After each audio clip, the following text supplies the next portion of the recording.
In this video, I'm going to show you how to fix Google Gemini Error 1152 or 1100 so you can get the app working again without interruptions. So let's get started. First, check your internet connection.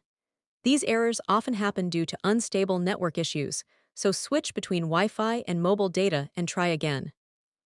Next, turn airplane mode on for a few seconds and then turn it off. This helps refresh your network connection. After that, make sure VPN is turned off if you are using one, as it can block or interrupt Gemini services. If the issue still continues, go to your device settings, open apps, find Gemini, then go to storage and tap clear cache. This removes temporary files that may be causing the error.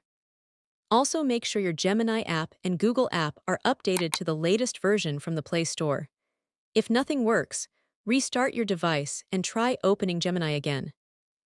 And as a final step, uninstall and reinstall the Gemini app to get a fresh working version. And that's it. You've successfully fixed Google Gemini Error 1152 or 1100. If this video helped you, don't forget to hit the like button and subscribe for more simple tutorials.